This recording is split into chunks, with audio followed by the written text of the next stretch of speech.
Hello, Star Wars fans. Welcome back to another episode of the Starlight Podcast. We've got a star-studded cast as per usual. We skipped a week. We had to take a hiatus. We are back in full force with Lord Dagovere. How we doing, fam? Feeling good, fam. It's about that time. You know what it is inside the Dark Temple of Starlight Podcast with your boys, Daddy Sheev and Jedi Connor. I'm so hyped to be here. Damn right. Johnny, how we doing, sir? Doing lovely. Can't wait to chat with you both about some Star Wars. And as always, now a tradition. Ready up. Ready up. There we go. Let's go, boys. All right, cool. So, as always, we'll start with our news section, Starlight News. As of recording this, yesterday there was an announcement that Sora AI, rest in piss, you won't be missed, is dead. Sora AI is dead. There was an announcement that OpenAI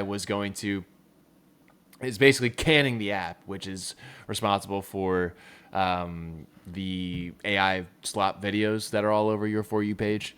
And there was an announcement that Disney had, withdrawn their partnership with OpenAI. Now it's kind of up in the air again. Dagovere, you want to hit a little bit about what you saw on that? Yeah, I saw that, as a lot of us were. We were all cheering and very excited. There was a celebration in the streets. Baby, the Death Star blew up. Let's freaking go. And, but... when they the Trade Federation? Yeah. Peace! That's Yeah, me. dude. That was me, dude. We're doing yeah. trade. Yeah, let's go. Yeah, the celebration was ended pretty quickly though, because right after that it was like, well, we're still gonna try to find a way to make AI work, and it is what it is. It's a big giant company, $1 trillion company. They're gonna do whatever they want to do to make more money, and that's what it is. But I think this is a good step in the right direction, baby. We're popping that bubble. Yeah, because I'm trying to make a new computer, man. I'm not having RAM fucking $2,000 each, baby. What are we doing? What is going on here, man? Don't even get me started because all the video game shit that's going on too with all this stuff, Xbox and Netflix. What the Jesus, man. I don't know what the hell's going on with this entertainment industry, and it just seems like no matter what, they are just going to try to make as much money as they can on us, and this AI stuff gotta go, baby. It has to go. Gotta go. At least in the entertainment industry, get them out of here. Yeah. Get them out of here. Yeah, I actually saw the other, because I'm, as you guys know, I'm kind of obsessed with the AI stuff, like being against it. Like my friends make fun of me for being too woke for anti-AI stuff. I did see today that there was a woman who owns a farm, a family that owns a farm that refused a $29 million offer for a data center on her farm. So I think there is a revolution starting, and there's been voices. The voices are getting louder. And I think there may actually be a movement for this AI bubble to pop. We already see it with Sora. OpenAI is like the biggest AI company that we have, and something is happening. There's something in the air that is making them lose money. They're running out of money. AI. Yeah. Mm-hmm. Hopefully 2027, if they don't get funding, I think they're out of money. Yeah. And then we can play the Naboo theme song again. Yeah. And whether or not it's like, I think this is just a win because it's in the public eye. I think whether or not Disney still tries to do more AI stuff, this is kind of an embarrassment for them, where they put all this money into Sora and OpenAI, and now they have to pull out, whatever you want to say, for them to pivot to something different. Well, yeah, get your laughs out. Yeah, get your laughs Hey, out. man, you said it. You said it, dude. They have to. God damn it. Fuck AI, all right? That's all we have to say on this. All my momentum is completely destroyed by one chuckle, by one horn. I'm so sorry. It is like, but it is what it is. It is. You know, like I don't think their pullout game is good at all. To be honest, Hell no. I think it's non-existent. And even if this stuff this stuff is they're gonna end up destroying this stuff, right? And it explodes, and finally we go back to peace and justice in the galaxy. You know, they're gonna be holding on to the shit like it's conquest, and they're gonna try to revive it as much as they can to let this thing go, you know, and keep it on life alert. Like, hey, please do something for us, you know, because I just feel like they're so into the weeds of the idea of just, hey, all right, you know, hey man, this is like $10 million.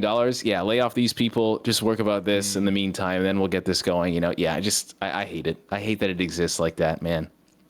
It wasn't. I don't think it's meant to do these things. No, not at all, Johnny. Have we convinced you at all to hate on AI more throughout this podcast? I mean, I'm not a fan of AI. I don't know if I'm a big hater as you guys. I will say when Connor says friend group makes fun of him, I'm part of that because I always think it's funny to joke about, you know, the AI, the rainforest. That's a good bit.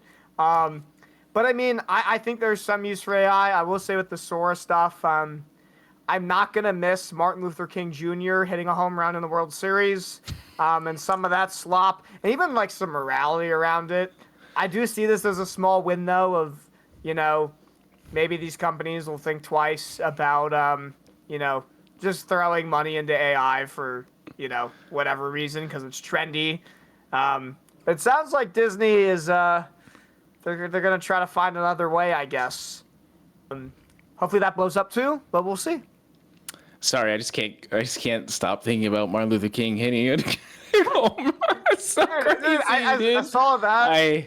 But like I don't want to get too far from Star Wars, but that was like always a big argument. It's like, what's like the like legality and like morality? Yeah, of, like, yeah. That was the biggest thing. I'm so glad. Yeah, thank God. Like I saw so many AI. I saw Harriet Tubman hit a home run. Like I kept seeing a bunch of stuff, man. Like how there's people's families feel about that, and it just seemed kind of immoral in that sense. Yeah. Damn it. And we thought Darth Vader AI in Fortnite was bad. Yeah. Yeah. Oh, I forgot about that. Yeah. See, I thought I enjoyed that a lot. I still have a video of me winning with Darth Vader as Luke Skywalker. That was amazing. That was really fun. You know, but I know what other people were doing. You know, I'm just sitting here. Tried to get him to say, yeah. Yeah. I'm sitting here and he's giving me motivational quotes, and that shit was amazing. I was like, let's go. And then I go on my feed, and then it's him saying the N-word, and I was like, oh, cool. Yeah, great. Nice. Yeah, cool. Awesome. Everybody's got to F it up, bro. Yeah. Well, he has the packs, I guess. I'm joking. Goodness.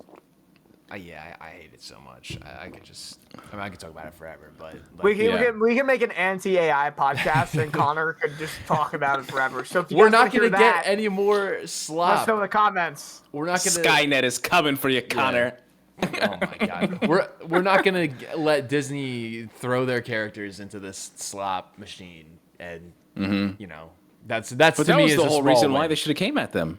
That, I mean, like, you guys worry about losing money. Where's that, bro? There's people on freaking YouTube and freaking TikTok and Instagram getting millions of views with your stuff. Where's the cease and desist, baby?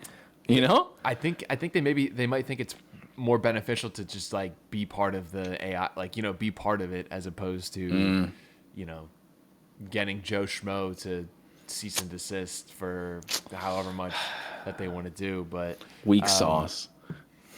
Yeah, there are some anime studios that, you know, were reaching out to OpenAI and did like have like lawsuits towards that. So like there is. Yeah. I mean, that makes sense because they go after content creators all the time for like leaking stuff and reviewing manga on there. So yeah. Yeah, they don't play about their stuff. Mm-hmm. But yeah. Welcome back, Johnny. Yeah, I think something's going on with my camera. Yeah, it's probably AI Maul. Watch out, dude. Maul got me. Yeah, the AI overlords heard you talk shit, and now. Yeah, they switched off my camera. It was fully charged before this, so I don't know what's going on. No just has all the knowledge, then, I guess. Yeah,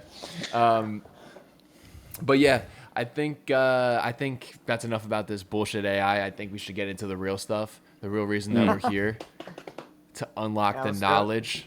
Lord Dagovere, take it away.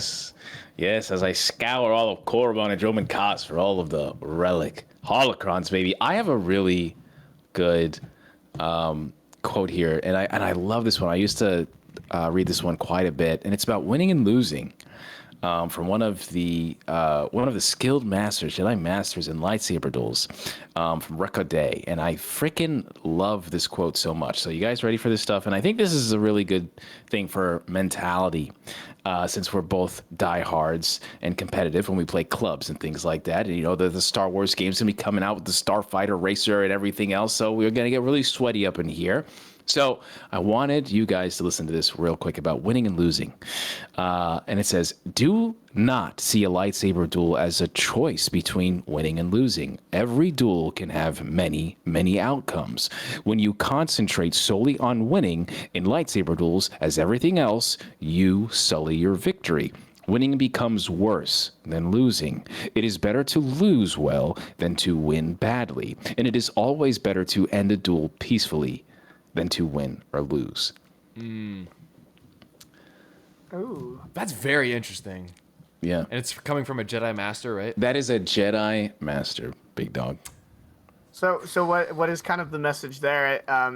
It's getting me to think of, remember from Obi-Wan, when him and Anakin have a lightsaber duel, and I forget this specific quote, but Obi-Wan like basically tells Anakin like, your need for victory is like blinding you, basically, and remember he's able to take the upper hand. From From Kenobi. I think. What did I say? Yeah. Did I say Kenobi? Yeah, it was from Kenobi. But that just made me, what you just read just made me think of that right away, about Anakin, always wanting and needing victory and how that can, Yeah. I love that quote. I love that quote so much. There's a few of them in here, and there's another one too from our boy Syndraulic, that I'm probably gonna bring up next time. And I love when these Jedi actually do what they're supposed to. And I thought this is like the perfect like shift of a mindset here, because yes, I'm someone I'm hyper competitive. You guys know how competitive I am, and I love the idea of focusing on winning. Doesn't have to be an actual win; it could be something else. And I love this idea.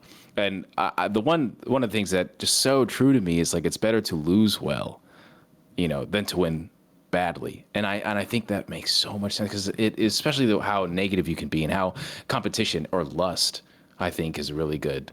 So like Anakin had so much lust, and it really does sully and change the victory who he was. He had all these achievements, all these amazing things that he did, but he's so focused on XYZ instead of realizing the grander picture here, the journey, And I love that so much when it comes to that, and I feel like this is what Jedi should be doing more. Is stuff like this, and the way that he says that too. It's always better to end a duel peacefully than to win or lose. I don't know. I thought that was fantastic. That's the type of teacher I'd be going for, honestly, if I was a Jedi. Yeah. Can you read that quote one more time? Like Yeah, every duel can have many, many outcomes. When you concentrate solely on winning in lightsaber duels, as in everything else, you sully your victory. Winning becomes worse than losing. It is better to lose well than to win badly, and it is always better to end a duel peacefully than to win or lose. Yeah. To me, that Jedi is, yeah, that was exactly what I was going to say. Very, very, like, idealist Jedi way, because you're supposed to, you trust in the Force and you follow in the Force. And if it's your time to, become one with the Force, you don't want to crave and, like, grab on and hold on to life like a Sith would, where they're willing to do things that are, manipulative and obviously very evil. And to me, that is the perfect way to describe kind of letting go in the Force. You want to stay true to your values, stay true to the light side of the Force, and if that means that today's your day to lose the battle, then that means that you're going to lose the battle, but you did it in the Jedi way. Now, I'm thinking like, am I going to just lose to be a good guy? Like, you know what I mean? Like, am I just going to die today because... Yeah. But he's not saying die. And then, and that's the thing too, is because I took the dessert of the whole quote, because there's a whole part where Sindralic is talking about whether or not is it even if you have the opportunity and even if it's right to kill a Sith Lord, is it even still a good thing to do overall? You know, and that's the challenge. I think what you're talking about in general. You know, it's like is the benefit, but like I think that's also beautiful too, because you guys know I'm a big Legends boy, but I think there's a fantastic character in the High Republic that defines exactly what that is to have power. Okay, and his name is fucking escaping me right now, but he's one of the greatest Jedi that we have, and that is the Elzar. Who's no, not Elzar. That's my boy. Stellan but not, no. It's not the big three. It's the Loden Greystorm. No, is it Loading? No. Well, hell no, it's not Loading Greystorm. Barish. Who's the Barish? Who started the Barish vow? Barish vow guy. God damn it, man! I'm so bad. I'm such a fraud right now. Anyway, going off your point, that is, I'm gonna pull in a different franchise here for a second, but that's exactly the problem that's going on with Invincible right now. Hey, should I kill this person because in the future they may kill thousands of people? Like, that's a very Jedi thing to be like, I shouldn't kill this person right here. But if you look at it from, a different perspective, like, Mark doesn't kill this villain and then he destroys the entire city of Chicago and millions of people die. Like, should you take it upon yourself to, go against your way and kill that person so that it saves other people? Or do you have to, be morally conscious all like right now, and then maybe something bad could happen? That just reminded me, because that's exactly the stuff that Mark is going through right now in season 4 of Invincible. Yeah, it makes a lot of sense, I feel like, and I guess that's the whole responsibility of power, and Mark has got a lot to learn, but he doesn't really have anyone really guiding him. It's got to figure it out. He's very Anakin Skywalker route right now, very, very similar. But the character I was talking about specifically was Portal Angle from the High Republic. Yeah. And when you get to the later books, you really start to see how fucking strong Portal Angle is. And there's a part specifically in the last book where he's like, I'm so strong that it is so easy for me to kill you guys. Mm-hmm. He's describing it how, and this is in my opinion, like this put this character on like Legends tier for me on how badass he was. Like I would literally pick him in Legends continuity, to compete with some of these dogs that are in there. And he was like, it's so easy for me to think about destroying you, and I'm fighting so hard not to deflect every blaster bullet back between your eyes, or every knife that you throw at me back into your hands or into your throat. And it was just like this whole page of like how this dude is always holding back. It was very, very Spider-Man, Superman, like I'm in a cardboard world, and if I flex too hard, I'm gonna break everything around me. And I was like, this guy's a dog. And I love that. And I felt like that's exactly what our boy here is talking about in Jedi vs. Sith, Essential Guide to the Force, baby. Buy it now. Yeah. That is a really cool trope it makes the character interesting, obviously, because like if you're powerful enough to, destroy everybody in the snap of a finger, like what is going to be your challenge? And your challenge is restraint. Mm-hmm. We do see that a lot with Spider-Man. Now that I'm thinking about it, like Spider-Man's never going full out. He's a menace. His villains, but Portal Angle is a dog. He is such a cool character in the High Republic. No, dude, good shout. And you haven't finished the last. You haven't finished the last book, right? No, I'm almost getting. I'm almost done to. I'm almost getting back to when they jump forward. I'm almost done when they jump back. They lost me a bit. Oh when they phase back. 2 is so. Blah, blah, blah. Yeah, phase 2, like I'm sure, and you can. You'll have an opinion on this, but like I don't know if it's worth. Is it worth going back to phase 2? I don't think so. Going forward, because like we get the path. I genuinely believe it's okay for you to skip everything. Interesting. Obviously we have like Marta. I genuinely believe that. Yeah. No, because I like it's literally one detail. and then after that, but like even then, it's just like the older books, the later books, they watered down everything because they know people didn't read those books, and so they just kind of like, all right, well now even if you've never read the High Republic, you can read these. So yeah, I got a whole goddamn shelf of Phase 2. The High Republic had me in a chokehold when it first came out. Every single book on release day, I pre-ordered the audiobook. Like I'm listening to that shit. And dude, I read Rising Storm, bro. I don't think I've ever read a book faster than I read Rising Storm in my entire life. Yeah, right. Yeah, that was some good shit. Yeah, right from the jump, that shit was good. Yeah, man, it's good. Yeah. Johnny, get in the light of the Jedi. I know I see it behind you. Yeah, Johnny. I see it on your shelf over there, brother. Bro, I got it when it first came out, and I like never read it, so I need to. Yeah, but it is some really good stuff, and honestly, good shout for Porter Angle. Yeah, we want to move on. Yeah, I'm down, man. I'm down. Knowledge, Dag. I am. Yeah, thank you. Sorry, I know I freaking wreck everything. I am also gonna be searching up the Mara Jade Funko Pop that I think is coming out. So give me a second. Let's go. Wait, like right now? I literally just remembered that shit was coming out, dude. Let's look it up. Yeah, let's look it up. Yeah, I'm looking it up too. I mean, I wouldn't say no to some more Funkos. I got a couple behind me. Man, you guys, I'm not buying Funkos anymore. Just to let you know. But when I saw that Mara Jade was coming out, because I already have the Black Series of her, and guys, I may not be a Reylo, but I may be a Mook. What the hell? What is? Yeah, a Mara Jade and Luke Skywalker. Maybe you're a Lade. Lura. I don't know what the hell the ship caller is. Yeah, Luke and Mara Jade. Yeah. Me, and maybe it went out already. Yeah, I think it was. Really? I think it released today. Yeah, it says Don't notify me when it's like available. Mara Jade Funko. But it is a nice Funko Pop. That's a I just gotta support my legends, man. That's all. I just gotta. Yeah. Support I mean, I don't want to have to correct you on the pod, but like, dude, you said you're not a Reylo, and we know that's not true. But I'll let it slide this time because this Funko is pretty cool, man. I do like it a lot. Don't go telling your stream like, oh, let me show you my phone real quick. Let me show you my phone. I'm gonna like. Oh, and it's I'm not a Reylo. I'm not a Reylo.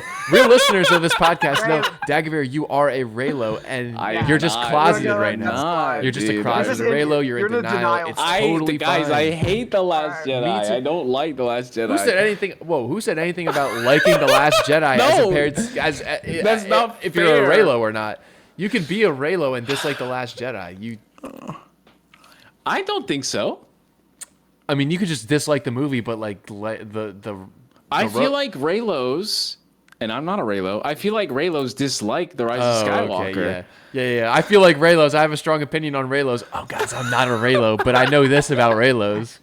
But guys, my background. Oh no, my friends are Reylo. My friends are Reylo. God, this is a roast session. I'm getting hella.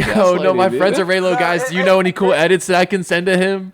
Please send them my way first, please. Sorry, I'll take it. It's not about gaslighting. It's just you just made an inaccurate statement. We're just trying to correct you, man. I just wanted to be out there on the record. Brother, it's okay. I'm here with you. All right. It's all right. We can touch our hands. We can touch our hands. Come on. Come on. We can. I'm going to die. No. Please, brother. No. Get that shit out of my Star Wars, bro. No, this ain't no move shit. Whatever you want to call it. No, I just like the art. Leave me alone. Do you ship Reylo more than Anakin and Padme?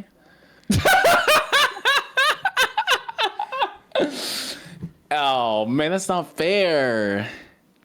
That's my OG couple, dude. That is my OG pretty ship. Toxic. Man, I have the Black Series margin. Do I have the? Yes, yeah, I have. I have Cybaoth and Luke and Mara Jade. Did I ever show you guys that? You might as well. Right now, I don't think so. Give me a second. While he does that, he's gonna go get his Reylo action figures, and that's what shut up. He's gotta throw all the Reylo action figures to the side and be like, okay, here's my Mara Jade stuff.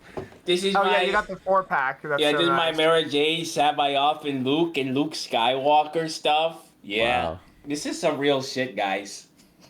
That's good dope. stuff. Yeah, And you don't take those out? You don't take cool. those out? Not these. These are expensive. Because it comes in that like comic thing. Yeah, it's kind of nice. Yeah, no, I don't. I'll get other ones, I guess. By the way, did you guys see the Maul Shadow Lord Black Series? They are very nice. Ooh. Yeah, I checked them out the other week. They had one for Darth Talon and the Inquisitor and Maul. They look really nice. I'm not into the Black Series stuff. I'm typically not. I don't collect that much. I'm more vintage collection. Yeah. Behind me with I'm not. Listen. I used to buy them all the time, and I stopped because I thought their quality was not good. But Maul looks But there's really some good figures, and when they're on discounts, I really can't pass up. Like that Kalnaka behind me was not more than $10. So I could get myself. I had to cop it. I could get myself into comics. I think I could get myself into like the comic collection and displaying comics. I think those are dope. And I know Dagovere went to his local comic book shop and got some Sith comics. Oh, we gotta see that. Oh, yeah. Oh, I'll be back. Show and tell. Yeah, This will be the show and tell segment of our podcast today. Yeah, the show and tell. I think My favorite segment. I've been reading the Invincible comics. They have been incredible. I'm reading ahead from in front of the show. But I need to watch the next season. yeah, you gotta lock in. Oh, he's laughing like Maul. I will show you a great many things. So, this is Hugh Fleming, Tales of the Jedi. XR Kun in the front there, baby. Yeah, what do you know about it? Let's go. Support your local comics. And this is the run-in for Maul Shadow Lord. And I just have to say, love that art. This is the one I'm going to be hanging up. But this one is also very nice, guys. Cool. Very nice. Are there 2 different issues, or is one an alternate? So they usually like issue 1 or something when it starts. They always have like different types of issues in art that come out. So that's why I usually like getting it. But I will say, guys, the art in this comic for the Star Wars Maul Shadow Lord run-in is very good. Cool. Like it is very nice, and that's one of the reasons why I haven't gotten into Star Wars comics like I did back when like Vader 2015, 2017 was like doing a thing. Great run. But the art in this makes me feel like they're actually trying. Cool. And it really, really, really reminded me of art that was in The Rise of Kylo Ren, which is also a fantastic one. So, yeah, your boy went to the comic book store. Also had to get my Legacy of Vader. Yeah. Oh, hell yeah. Sheesh. Also had to get some Dark Empire, baby, where Luke Skywalker turns to the dark side and he lets the Emperor shock Leia, and then he threatens Han Solo's life because he wants to kill him. Yeah, anyway, but Palpatine returns. Yeah, so, I just go on Tales of the Jedi run all day, baby. Someone stop me, please. So what year did those come out, or those aren't newer ones, are they? No, this is Tales of the Jedi. This is what I'm always telling freaking Connor to get in, baby, with the Eula Keldroma and XR. I started it. And know me, Sunrider, baby. You don't even freaking know what's going on in here. This is the quality you deserve, baby. I started it, and then you told me I was reading it in the wrong order. Yes, that's not your fault. That is not your fault. I guarantee you. Go on Reddit. So many people have made that same mistake. Sorry, Daddy Dagovere got you, all right? Thank you. Don't worry, Hey, I'm the only dad. No, I'm joking. Daddy Sheev. You Sheev. get Daddy Sheev, yeah. Yeah. Now I gotta go look at my comic book store for the comics, because I was reading the old Maul series, Dagovere from maybe it was 2017, 2018, where he kills his first Jedi. I gotta. That was a good one. The Twi'lek series. Yeah. Twi'lek. I forget her name, but he almost sees her as an apprentice, and then that's the Vader one. Yeah, I think I have that comic. Yeah, that that's Vader. So good. Oh, that's great. But yeah, that old Maul series is very good, and I'm sure this new Shadow Lord is just as good, if not better. Yes, I we'll see, man, because I just have such a good feeling about Maul Shadow Lord. Honestly, I really, really 2 weeks. do. Yeah, man. I'm very excited for that. I know that new trailer came out. I didn't see it. I don't want to see it. I feel like I've seen too much. I watched it. Yeah. But it looks amazing, man. I just don't have no notes. Mm-hmm. Yeah. I think it's just going to be Maul aura farming the whole all these trailers.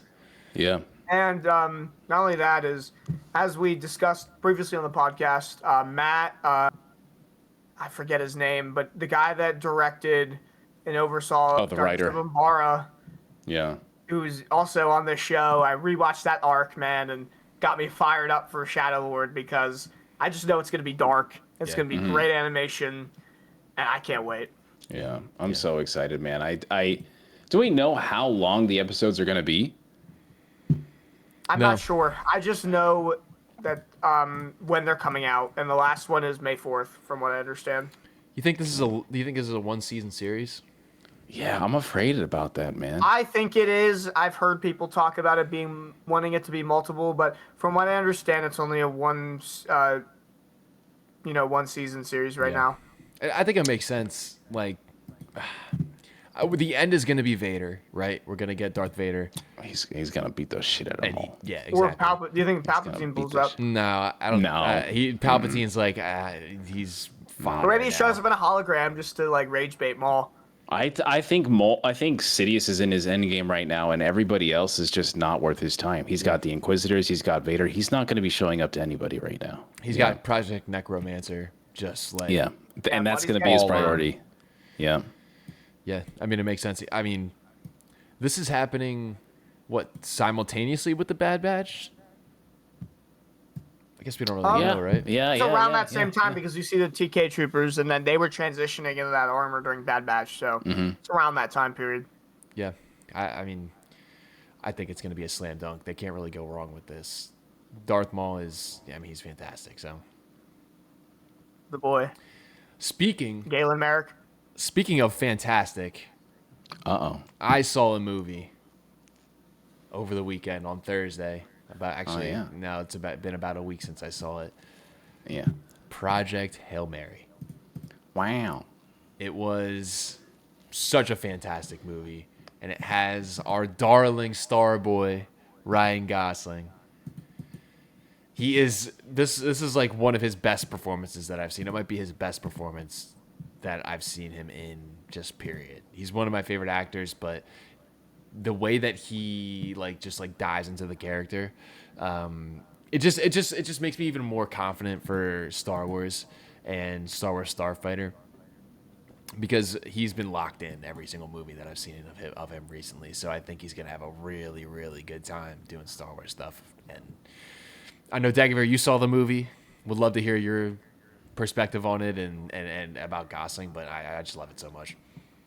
Yeah, I mean, I told you guys since day one when we heard about him being cast, I was like, this is good for Star Wars. I don't think this guy does anything bad in his roles, and I actually think he's a completely underappreciated actor, dude. Like when Barbie came out, and I went to go see Barbie, I was like, this motherfucker should win sexiest man in of the year or something, because he's so versatile. He has so much range, and it's so many things that he did. Whether it's Drive or Blade Runner or this, and that opening scene I think is pretty good. And also, I don't want to spoil it for anybody, but there's a scene where, he's recovering his memory the entire time, and then it's revealed what happens, and that was probably the most vulnerable I had ever seen, like, Ryan Gosling in. I didn't see The Notebook or anything like that, so I didn't see that shit.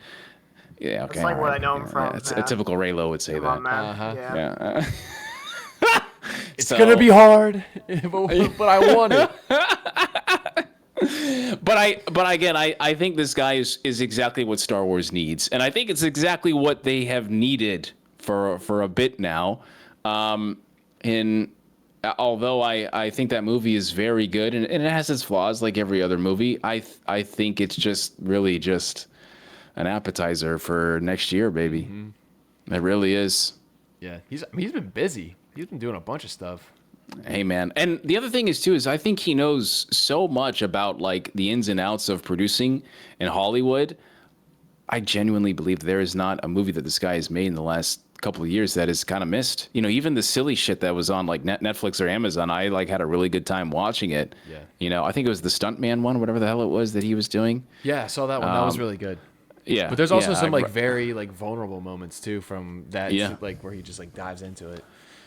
Yeah. Yeah. I'm sign me up, man. I told you guys from that pit, I was like, let's fucking go. This is gonna be it, guys. This is it, dude. Yeah. And yeah, I'm super excited for Starfighter. We'll just keep getting more stuff. Obviously, we won't get anything for a little bit because of Mando and Grogu and Maul Shadow Lord, but it's coming. I think it's gonna be here a lot faster than we think. Yeah. But Dagovere, I'm not gonna let you go. I asked you a question here before, and oh really? And we pivoted to Marjade Funko, but oh yeah. Do you ship Reylo more than you ship Anakin? Anakin. Padme? No, you're not gonna let him off the It's hook? not close. It's not. No. I do not. It's pretty toxic. Listen. I hear you. I understand what you're saying, guys. But when you're in love with somebody, you're in love with somebody. You know. And I talked maybe for about an hour and a half yesterday about all the flaws that Anakin and Padme have. But I still believe that there's so much that people are not realizing, especially when it comes to Padme and Anakin, and how they're like, in my opinion, some of the only people in the galaxy that can understand each other. Yeah. You know? And I'm not saying this is, a doorway for her to be abused or him to be emotionally manipulated or whatever the hell people are talking about out there, because they have problems and they have issues and they need therapy and counseling, both of them, not just for the relationship, but also all the trauma that they've had to insert, like Padme being 13, 12 years old and being thrusted into a war and, leading a whole freaking planet. And then also one of the freaking nobles in the Senate, it's kind of crazy. And then Anakin, of course, a former slave child and all these things. Yes, bro, they are wounded people that are essentially bound by trauma, But that's also my couple, bro. I mean, like, come on, bro. I love the prequels, man. I'm not gonna choose them over Kylo Ren and Rey, dude. And it's not an insult to Kylo Ren and Rey as much as I dislike that ship so much. I love Kylo, but I grew up with Anakin and Padme. Of course. And they got problems, but they're mine. So I'll defend them and criticize them. But they're my favorite. People really underestimate, I think, Padme as a character, because when you read some of the expanded stuff with Padme, and you read like the Revenge of the Sith novel, and you read, I read the first book of the Queen's series. Like they go through a lot in that book, and people forget that at the beginning of episode 2, she loses she's getting hunted. She loses like one of her best friends because they tried to kill her instead. They thought she was her and she got killed. Like in 2 seconds of that film. Yeah. First 2 seconds. Yeah. Within 2 seconds of that film, she's been under the spotlight because, granted, that's the way the Naboo is, right? Naboo, they elect the 14-year-olds, 13-year-olds to be queens, but. Yeah, Naboo politics is interesting. Yeah. I don't know about all that, but. Hey, man, different planets, different cultures, I guess. Fair enough. Jeez, dude. But that's what we were talking about on my stream yesterday, because a lot of people, I had made that video about why didn't Padme leave Anakin, and we had been talking about that for a while, and the whole conversation was literally just about like how a lot of the people that were replying on that video were so fixated on the idea that Anakin did nothing wrong when he killed the Tusken Raiders, even the women and children, because they believed that these Tusken Raiders were savages. They were not people. And I was just talking about it in general. I was like, dude, like even like, okay, you guys know me. I'm a Sith boy at heart. If someone kills someone I love, it's vengeance, it's vengeance for me. But I'm not going to kill women and children, big dog. I'm not killing women and children. And that's the whole point. As like a Jedi, Anakin is a Jedi. He's supposed to be a guardian of peace and justice. Why is Anakin doing that in the first place? And even if this village is responsible for his death, is that still the right thing to do, to genocide them? And there was a lot of people that definitely agreed that Anakin, was totally right to do this, because at the end of the day, this is what they said, that those women and children would have grown up to be savages too, you know? And I thought that was kind of whack. Really wild. Whack. Clearly they didn't watch Book of Boba Fett. Well, but even still with Book of Boba Fett, with Kenobi... Anakin didn't watch it, clearly. Yeah, well, Anakin was taking side quests in an island and doing genocide the entire time, because that's how much he hated the Tuskens. Yeah, you know? yeah. And the Kenobi book, though, the Legends continuity book, I love that book because the whole conflict is all these people on Tatooine. They're trying to keep their water and everything else, and they have this crate dragon siren that's going off, and every time it goes off, it's saying the Tusken people, the Sand people, are going and pillaging the villages. But it turns out that's actually not happening, and it's some of the people that are in the community that are scapegoating the Tusken Raiders for everything that they're doing. And you get to see, like, when Kenobi goes and essentially is like the peacekeeper in this, they have culture. They're not as savage as people think, you know? And it just rubbed me the wrong way. But then we got to what Padme said in the novelization. And that was kind of disturbing. Was we were talking about that specifically when Anakin tells her, like, hey, you know, I didn't just kill the men that killed my mom. I also killed the women and children. In the novelization for Attack of the Clones, Padme says, well, they killed your mother, and the Tusken people deserved your hatred, deserved your vengeance, you know, and something along those lines. And I think that's absolutely fucking wild. Yeah. You know, that's absolutely crazy. Yeah, that's kind of crazy. That Padme would say something like that in general. And yeah. With her character in the Clone Wars, that kind of seems out of character for her to, like, say that. I feel like she's always been in the Senate, like, throughout the Clone Wars, like, animated series. I always see her as more of, like, a compassionate senator and, like, defending people and like that just seems a little out of character. Yeah, she's one of the only people that, like, is trying to destroy slavery in the galaxy. Right. Yeah, you know? Exactly. And that's one of the things where I, as a Legends fan, I'm just like, well, I think this is the problem when you have so many different writers come in and then they write stories. You know, did George approve of that? You know, did George read that line and was like, yeah, all right, makes sense. Yeah. Noble. Okay. Yeah. You know, I don't think Padme would have done that, because I know that we have our issues with Padme, and I know that we listen, we understand what Anakin and Padme's relationship is, but there were parts where it was innocent and it was genuine and they were good people. Padme is a great person, you know?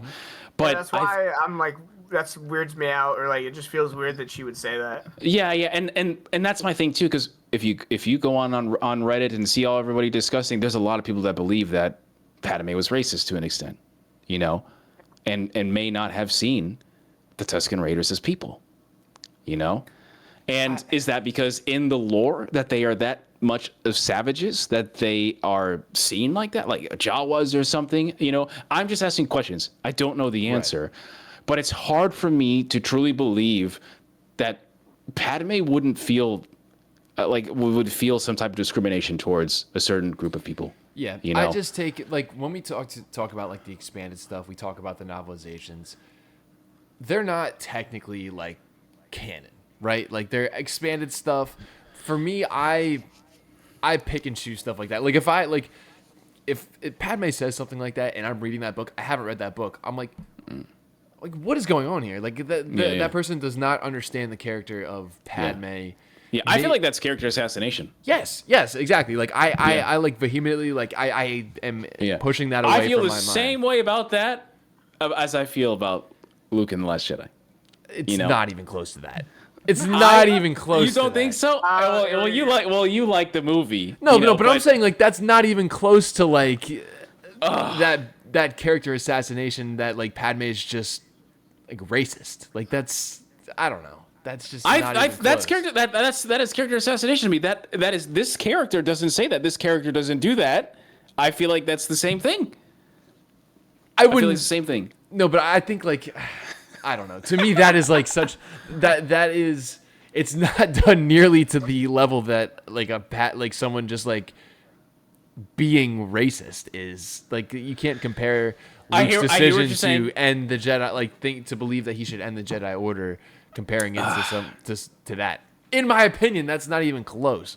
Maybe it's because I agree. Maybe it's because I agree with like the way that Rian Johnson like went about that. But and that's fine. That's okay. I understand where you're coming from, but I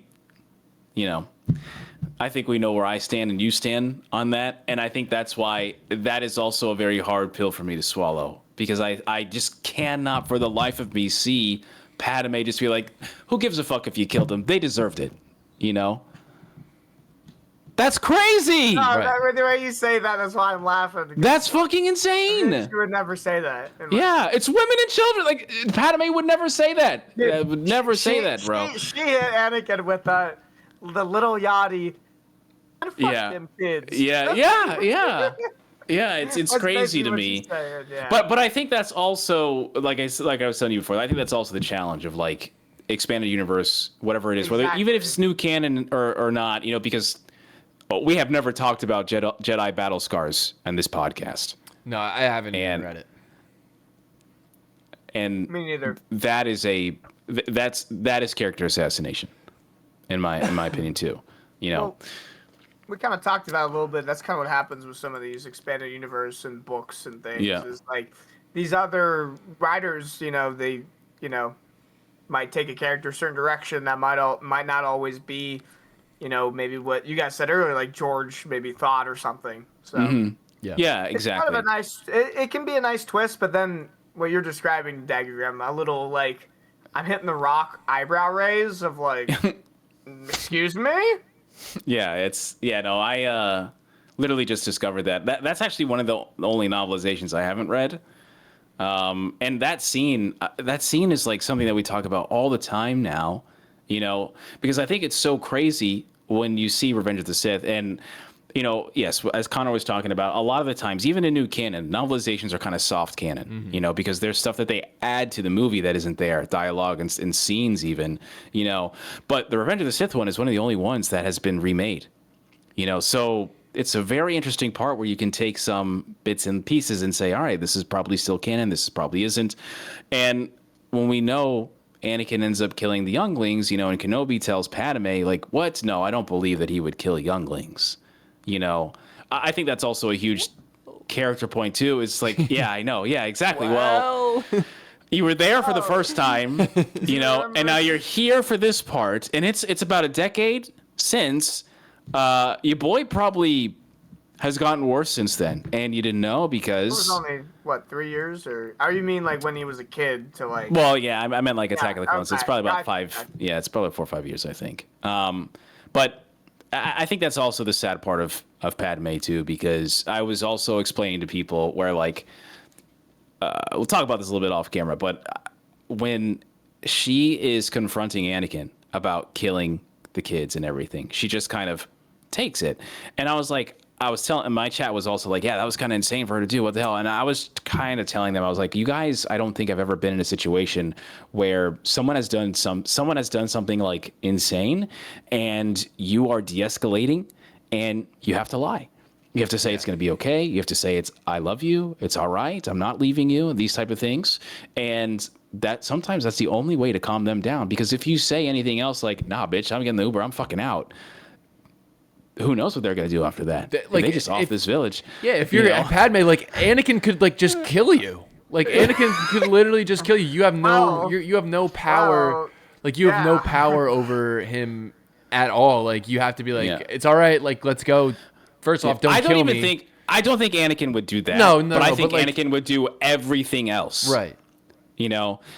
And also in her place too, she's also being hunted, and Anakin is her bodyguard. So it's not like she could just pick up and go, and leave in the middle of the Tatooine desert where someone just got kidnapped. Yeah. As a noble. Place in the world, Yeah. So I also it's very easy to judge people in the moment that they're doing things, especially in movies that are not meant to be freaking diagnosed and looked and scrutinized every frame. But I think also people take for granted like normal situations that they've been in compared to something as radical and crazy as this. So, I I can't believe Padme saying that, bro. You know, it's just not. Yeah, That's not my Padme. I just throw it out. Yeah. Like honestly, I just throw it yeah. out. Like to me, like now we have clickbait for the thumbnail. Padme racist? That's crazy. No. But people will. I'm telling you, there is a pretty large side of the Legends continuity fandom that thinks that she is, in some degree. I just refuse to believe. Like, I just refuse to believe that she's like every single character moment that we've seen is just like her being the smartest, most compassionate person that we see in the verse. Like, she is literally fighting for like human rights. Like, she starts the rebellion. She starts the rebellion. Yeah, right there with Anakin, and that's what I'm saying. And that concept art is so beautiful. That deleted scene. Yeah. With Mon Mothma and Bail everyone there. And, basically starts it. So no, guys, she's not racist. Yeah, it's so crazy too how they're in love with each other, and they're both the epitome or the representation of clarity versus deception. Yeah. You know, that's a good point. It's so crazy, but that's what happens because she's joking with Anakin. She's like, "Well, love has blinded you." I mean, like, well, you're blinded too, lady. You know, and in context, in a certain sense, you know, but. Of course you're going to love this person when you've literally been in love with them for years, you know, and you're having kids with them. But I also think that, like, in Revenge of the Sith itself, like, Padme's character just, like, like, it really is, like, George was, like, she was just an afterthought to George because, like, the stuff in the novel, like, she's a dog still. And I also still love the concept art of her like pulling a knife on Anakin. I think that is badass. That's my Padme. Like, I would love to see that become like canon. Crazy, dude. Like she's like, all right, like this guy's actually gone. Like, I'm gonna have to do this for the entire galaxy because that's just the kind of person she is. And she tries to pull it and. It's over. Yeah. I remember. I don't know if I told you this. I used to fall asleep all the time to Revenge of the Sith, like all the time, bro. Yeah, I think. Yeah, all the time. And it wasn't just Anakin always turning to the dark side that broke my heart. It was also Anakin on Mustafar, where Padme is pleading with him, just like, let's just f this, f the Jedi, f the Republic. We're just gonna go and have our kids, and that's gonna be it. And he doesn't go with her, and that. Also had always broke me when I was a kid. I was just like, dude, like, it's not the same. It's not the same anymore. It's over. It's a wrap, bro.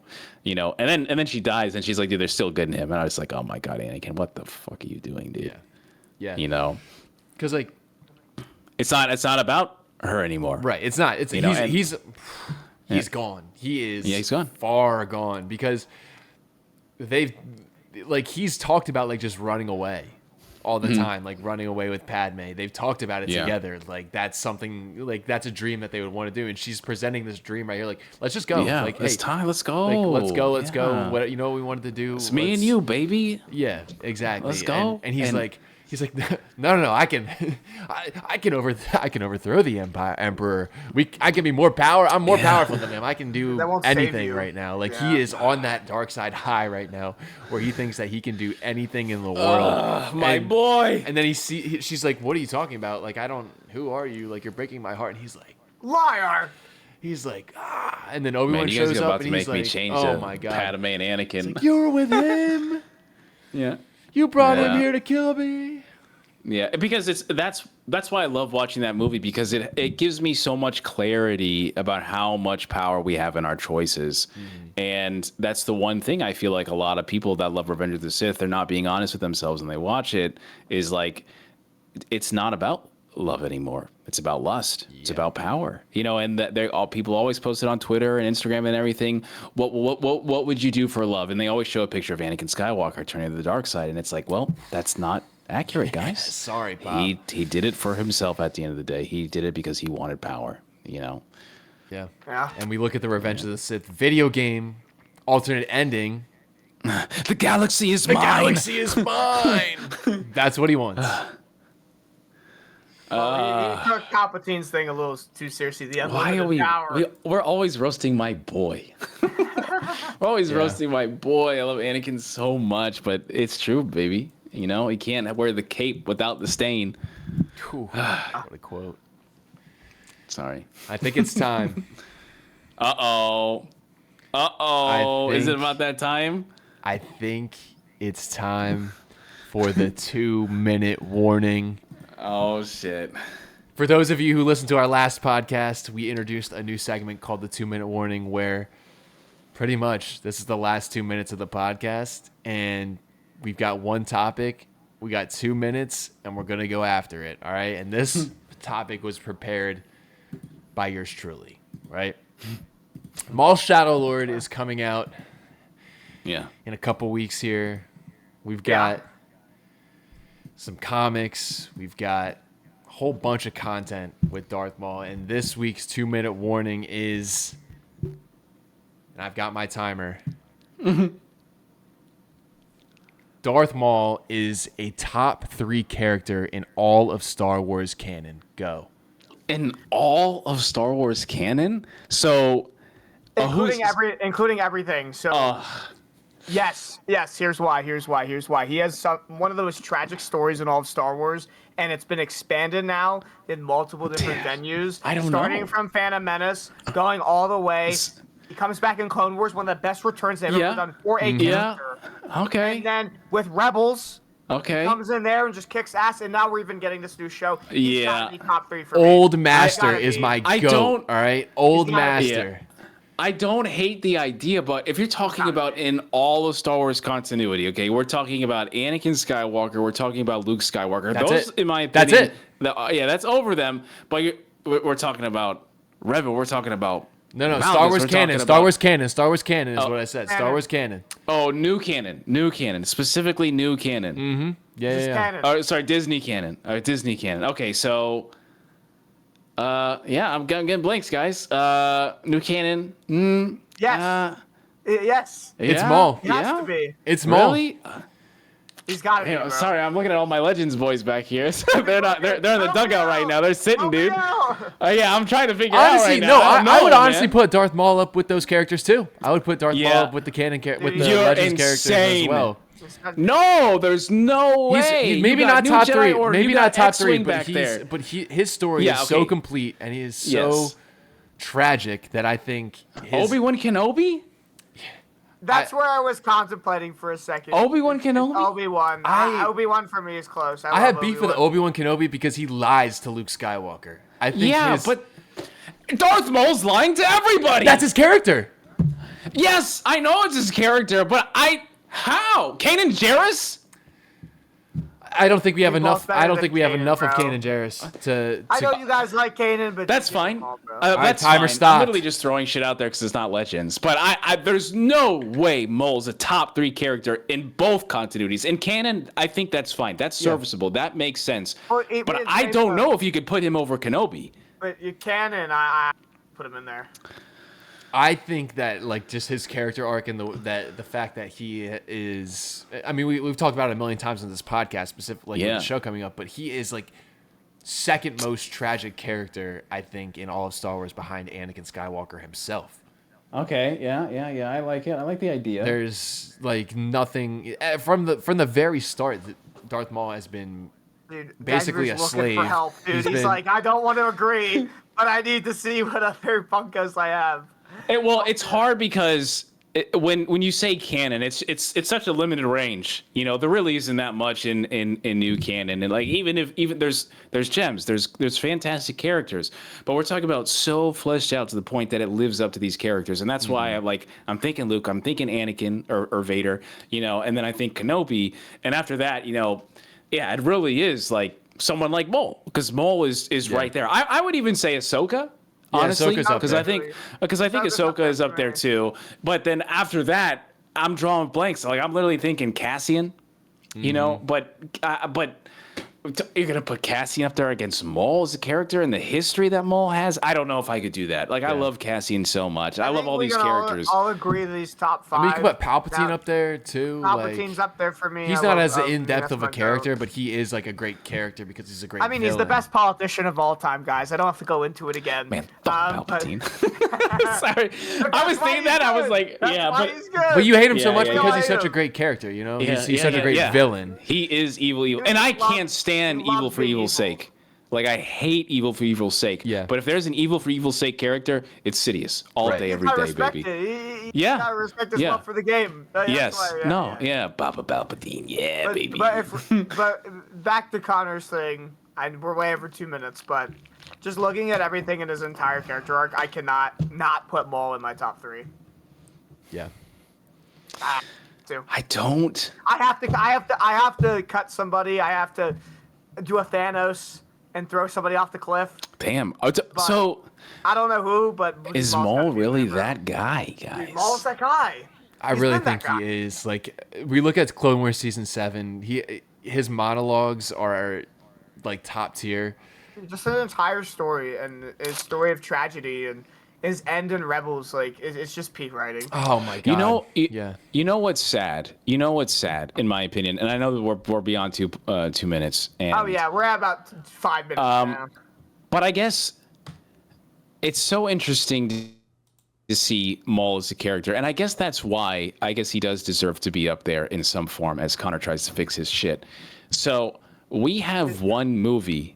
And that essentially Maul is in live action outside of Solo, but he's only in there for like a few seconds. This character has a grip around the fandom to the point from that one movie, and then the rest of it is animation. The rest of it is animation. So much animation, but some of these animation projects. Yes. But I'm thinking of it from like a live action fan. As a live action fan. Yeah, but you gotta include the animated stuff. Like I can't just ignore that stuff. In my opinion, like I know movies obviously precedence, but not only from the movie, but then from what's been expanded on Maul throughout all of the animation, comics, all of that. It's just so good, man. I hear you. I hear you 100%. I understand, but and I guess that's it. I guess that really is. I guess Maul truly He's a minimum is top 5. I'll make it. Yeah, no, easily. Yeah, I'm just so. I guess Maul is that character. I guess Maul truly is that character because outside of Ahsoka, because Ahsoka has her own show, and that's really the only person, I think, from the original trilogy era, from the prequel trilogy era, that has really defined, has that much aura and reputation as a character that hasn't really been in that much live action, which is kind of crazy. When you think about that. Welcome back, brother. Yes, it seems like your camera died as well. Dude, I don't really know what happened. Yeah, it's okay. It was just the Maul hype, I guess. Blow up your camera. No, yeah. Oh my goodness. Now my Discord. That was a great topic, man. Jeez. All right. Well, maybe that's a sign. Maybe that's a sign. Time to wrap it up. Yeah, I think it's time. I think it's time to wrap it up. Dagovere, where can they find you? Anywhere, Lord Dagovere, at Lord Dagovere, Dagovere anywhere, please just go and find me, baby. We got shorts every single Monday, Wednesday, Friday. Don't forget the podcast, Starlight Podcast, baby. Get inside this Discord, unlock the knowledge. Let's freaking go. Deuces. Daddy Sheev?